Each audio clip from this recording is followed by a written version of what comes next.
I'm here at Price Boulevard alongside Sandra Boudreau to talk about an important component to the project set to begin at the end of the month. So Sandra, can you tell us about what's going to be going on here coming up? Yes, Madison. So right now we're standing right by the Blue Ridge Waterway, and this is the first really big component of this project.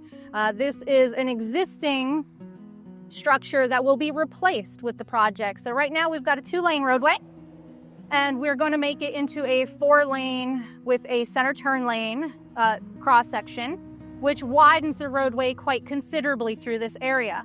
Now, a lot of the neighbors should have already been seeing the waterway levels are lowered.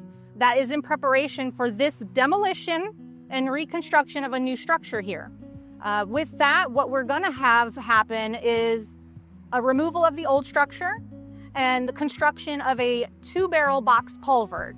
That 2-barrel box culvert has the capacity to put more water through it, so it does increase the resiliency in the neighborhood with the water levels once we're done with construction. Sure, and that sounds like great for in the long term. So in the meantime, while this is being built, it sounds like a pretty big project. So how will that affect traffic in the area?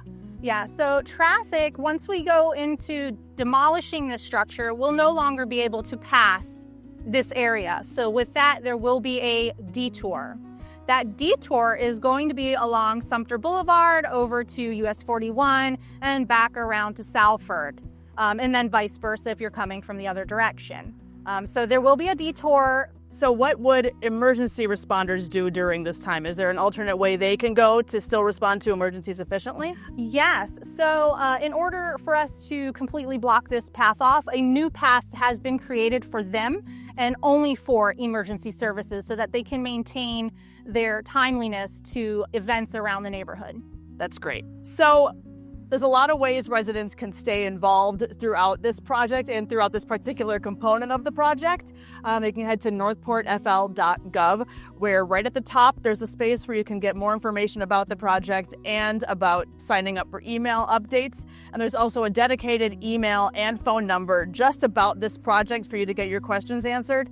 And I know, Sandra, that people on your team are working directly with those that live on Price Boulevard, correct? Correct. We have a dedicated staff member who receives all of the concerns and investigates them, and we work to resolve all of them directly with the residents who are on Price Boulevard. And that is her sole responsibility on the project, is to keep our residents informed and make sure that we address all of the concerns. That's great. That's definitely a super important component of this. So thank you so much for joining us here today, Sandra. Thank you, Madison.